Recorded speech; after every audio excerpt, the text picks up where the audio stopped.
भगवान को अगर प्रसन्न करना है तो किसी भूखे को रोटी दीजिए, प्यासे को पानी दीजिए, जिनका भी सहारा बन सकते हो उनका सहारा बनिए। कहे मुलुक आत्म लो लाए, जगन्नाथ घर बैठे पावे।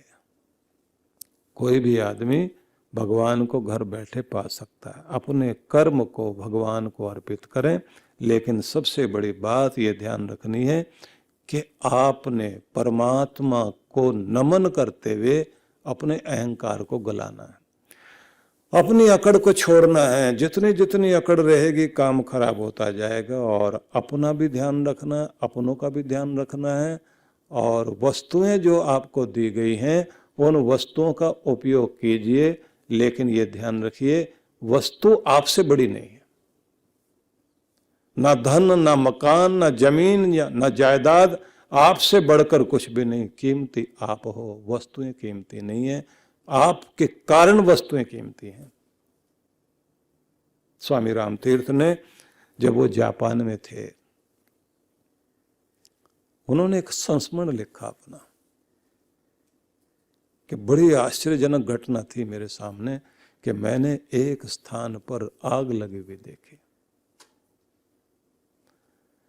फायर ब्रिगेड वाले, अग्निशमन सेवा दल जो है अपना काम कर रहा था। फायर ब्रिगेड वाले जो है आग बुझाने में लगे हुए हैं, और जिस तरफ आग नहीं बढ़ी है उधर की तरफ से जा जा करके सेठ का सामान मकान के अंदर से बाहर निकाला जा रहा है।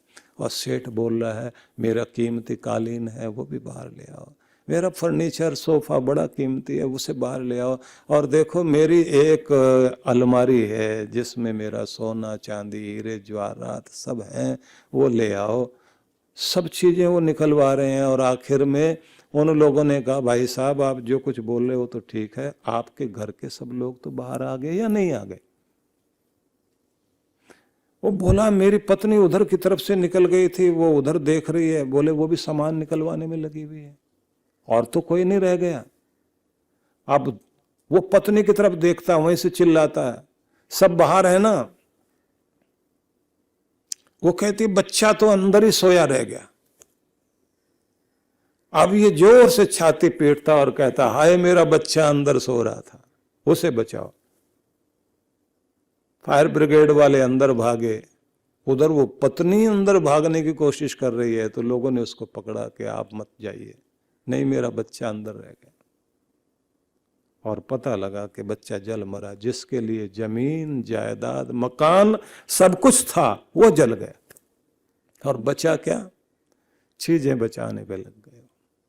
स्वामी रामतीर्थ ने लिखा कि कितने अजीब पागल लोग हैं, लेकिन मैं देखता हूं दुनिया ही पागल हो गई। ये शरीर जल जाएगा ये तो अलग बात है, लेकिन तुमने तो अपनी आत्मा को ही जला लिया। और जो चीजें तुम्हारे लिए जिसके लिए थी उन्हें बचाने में लग गए हो, लेकिन जिसे बचाना था उसे तो नहीं बचा पाए। पूरी जिंदगी तुम अपनी आत्मा को नहीं बचा पाए। पूरी जिंदगी तुम सामान बाहर निकाल रहे हो, आग लगी हुई है, नष्ट हो रहा है। तुम्हारा मनुष्य देह कितना कीमती है, इसे अगर तुमने पाया है तो इसे सुरक्षित करो। सबसे पहले अपना ध्यान रखो। पागलपन की हद तक तुम पहुंच गए हो, सोचते भी नहीं हो कि जी कैसे रहे हो। कृष्ण भगवान ने इसलिए कहा कि तुम अपने जीवन को कीमती बनाना चाहते हो तो सबसे पहले कीमती बनाओ अपने मन को। तुम्हारे मन में उठने वाले जो विचार हैं वो दिव्य विचार होने चाहिए, वो पॉजिटिव थॉट्स होने चाहिए, सकारात्मक विचार होने चाहिए। जब आप कुछ अच्छा शुभ सोचते हैं तो पूरा ब्रह्मांड आपकी सहायता करता है।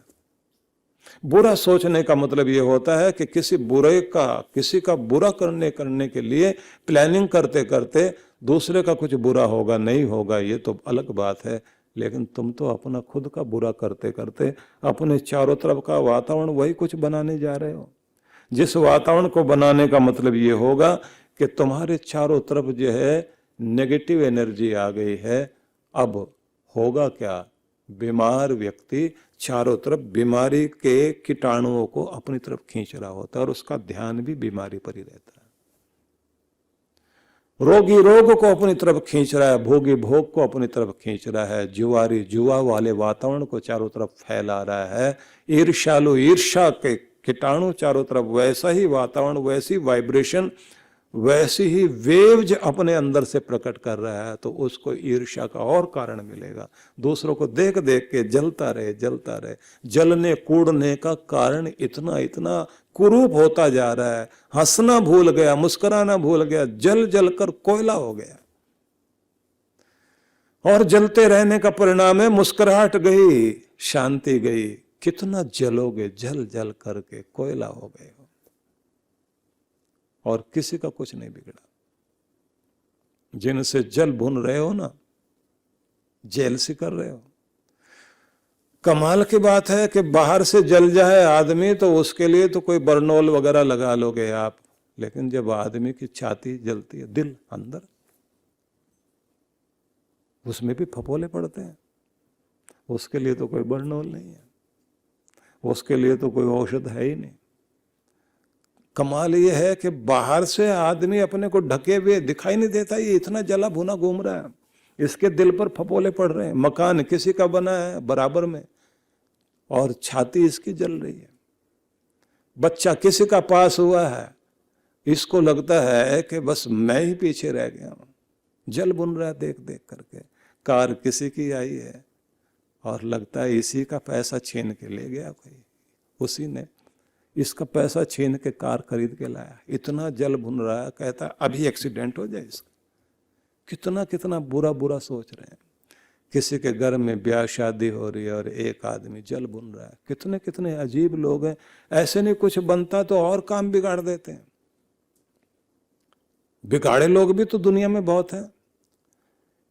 कोई घोड़ी पर सवार होकर के दूल्हा जा रहा है, आगे आगे बैंड बाजा बज रहा है, और एक आदमी देख करके, बड़ी भारी बारात आ रही है इनकी तो, और बड़े भारी घर में जा रहे हैं, बड़े अच्छे घर में रिश्ता जुड़ा है। इतना जला इतना जला इतना जला इतना जला, सिगरेट पीते पीते जाके घोड़ी को सिगरेट लगा दी।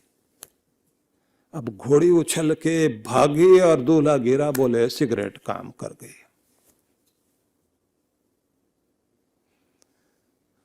किसी के घर में समृद्धि है तो लोग, गुप्त शत्रुता रखने वाले लोग शिकायतें करेंगे, इनके घर में इनकम टैक्स का छापा पड़ जाए, इनके घर में कुछ और हो जाए। भेद लेते रहना, जलते बुनते रहना, अपना नरक खुद तैयार कर रहे हैं। और ये ध्यान रख लेना, ऐसे लोग कभी पनपा नहीं करते, ऐसे लोगों के घर में सुख शांति नहीं रहती। ऐसे लोग जलते भुनते ही अपनी जिंदगी गुजारते हैं। इसलिए आप सबसे ये कहना चाहता हूं, कृष्ण भगवान जब ये कहते हैं अहम त्वा, मैं तुम्हें सर्व पापेभ्यो, सभी पापों से मुक्त कर दूंगा, तुम्हारे पाप जल जाएंगे, नष्ट हो जाएंगे, तुम मेरी शरण में तो आओ।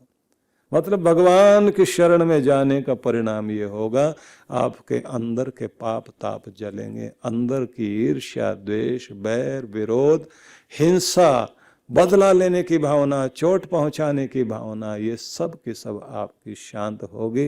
पवित्र भावना आती जाएगी, कल्याण की कामना आपके अंदर होगी। सबकी सुख शांति जब सोचोगे तो आपकी तरफ सुख शांति आनी शुरू हो जाती है।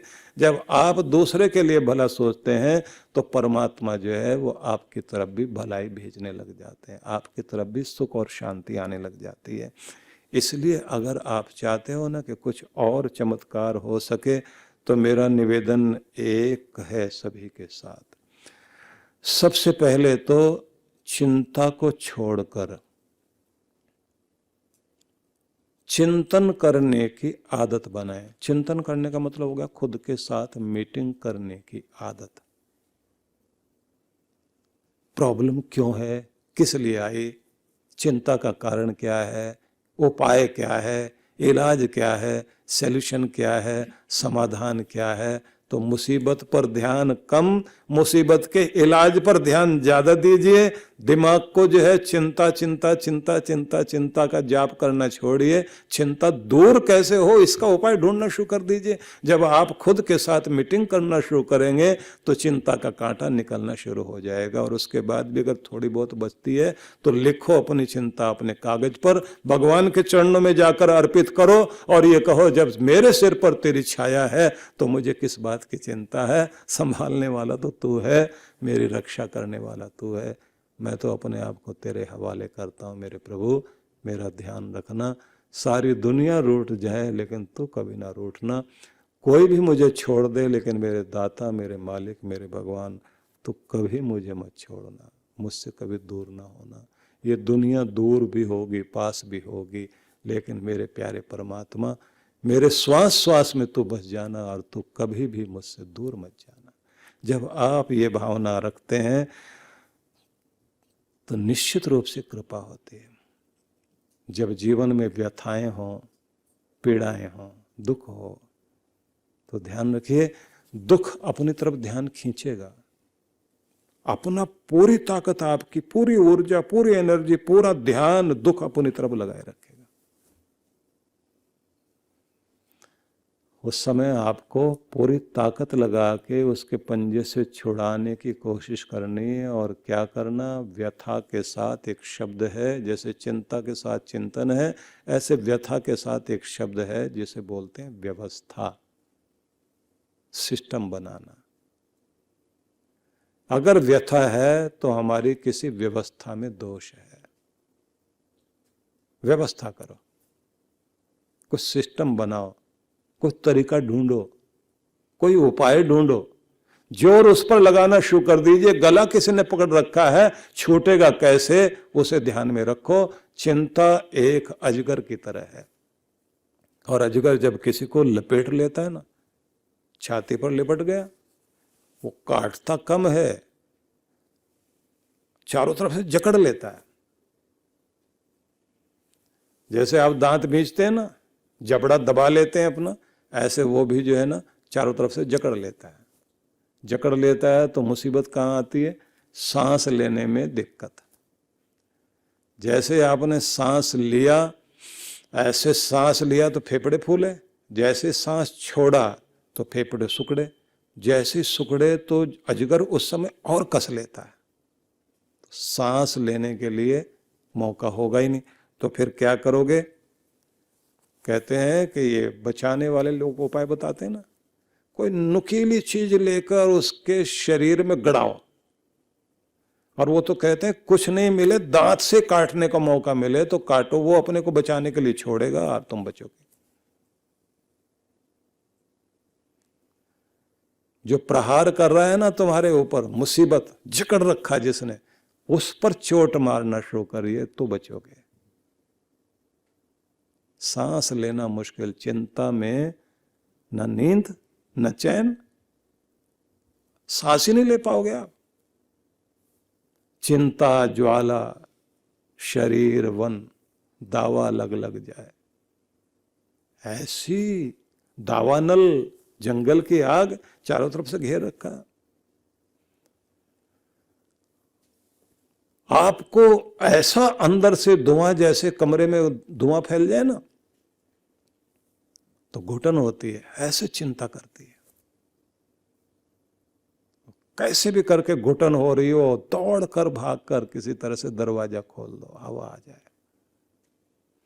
तो व्यथा हो, दुख हो तो व्यवस्था पर पूरी ताकत लगा दो, पूरा मन लगा दो, पूरी बुद्धि लगा दो। जब आप उस पर पूरी बुद्धि लगा दोगे तो उस जाल से बाहर निकलोगे, नहीं तो कोई और तरीका नहीं। गिरते चले गए और जकड़े जाओगे। पिछले दिनों में एक चर्चा सुना रहा था जिसमें मैं ये कह रहा था कि हिरन की दौड़ देखना कभी, कुलाचे भरता हुआ कितने तेजी से दौड़ता है, 90 किलोमीटर पर आवर, प्रति घंटा 90 किलोमीटर की दौड़ से दौड़ता है हिरन। और कोई शेर, चीता दौड़ेगा पीछे 55 किलोमीटर की रफ्तार से, जो उसे पकड़ना चाहता, खाना चाहता। हिरन की तो दौड़ बहुत तेज है, 90 किलोमीटर पर आवर दौड़ रहा है, और पीछा करने वाला सिर्फ 55 किलोमीटर की दौड़ से 55 किलोमीटर पर आवर। फिर भी वो पकड़ा जाता है, 90 किलोमीटर दौड़ने वाला, इतना तेज दौड़ने वाला पकड़ा जाता है, क्योंकि पीछे मुड़ मुड़ के डर डर के भाग रहा है, गिरता है नीचे, फिर उठने की कोशिश करता है, इतनी देर में नजदीक आ जाता है। उसकी शक्ति से ज्यादा उसके अंदर जो डर भरा हुआ है वो गिरा देता है उसको। आपको मुसीबत नहीं तोड़ती, आपका डर तोड़ता है। आपका डर आपको गिरा देता है, और उस डर के कारण व्यक्ति जो है मारा जाता है। मेरा निवेदन ये है भाई, सभी के साथ में मुसीबत है, अपने परमात्मा से आप प्रार्थना करो, प्रभु मेरा साथ देते रहना, मुझे कभी छोड़ना नहीं, और सबको डर पर मुक्ति पानी है। परमात्मा से बार बार निवेदन करो, मेरे दाता, मेरे मालिक, मेरे भगवान, तुम मेरे बने रहो। तो भगवान की शरण में जाने से वो आपके पाप ताप को, अशांति को दूर करेगा, निश्चित रूप से करेगा, क्योंकि वो तो कह ही रहे हैं, मां शुच, शोक मत करो, चिंता मत करो, दुख मत मनाओ, मैं हूं ना। लेकिन जब आप उसके हो तभी तो वो कहेगा कि मैं हूं, तुम्हारी चिंताओं का निवारण करूंगा, अहम त्वा सर्व पापेभ्यो मोक्षिष्यामि, सब पापों से दुखों से छुटकारा दिलाऊंगा। मामेकम शरणम ब्रज, बस एक अकेले मेरी शरण में आओ, भगवान की शरण में आओ। तू भी मेरा आसरा, तू भी, तू भी, तू भी, 20 को आप बोल कर आ गए। वो पता नहीं किसका सहारा ले रखा, एक का सहारा लिया तो वो आएगा। जब आप 20 का सहारा लेने की कोशिश कर रहे हैं तो कौन आएगा? इसका मतलब तो आपकी शरणागति पूरी है ही नहीं। आजकल यही तो मुसीबत है, एक इष्ट नहीं है। एक मंत्र व्यक्ति का हो, एक ग्रंथ व्यक्ति का हो, एक पंथ व्यक्ति का हो, एक संत व्यक्ति का हो, तो उसका कल्याण हो ना। एक पंथ, एक ग्रंथ, एक संत, ये भावना, कंथ से मतलब होता है इष्ट देव। भगवान भी तो हम लोग जो है, इष्ट देव भी एक भी नहीं है हमारा। हमारे तो सबको हाथ जोड़ रहे हैं और मानते किसी को भी नहीं। अब कृष्ण को मानते हैं, शिव को मानते हैं, दुर्गा माता को मानते हैं, राम जी को मानते हैं, हनुमान जी को मानते हैं, गणपति को मानते हैं। आप निराकार परमेश्वर की आराधना करते हैं। जिस पर भी आपकी आस्था है, पूरे मन से उसे पुकारिए, उसी के हो जाइए। माम एकम शरणम ब्रज, केवल एकमात्र मेरी शरण को ग्रहण करो, एक के हो जाओ भाई।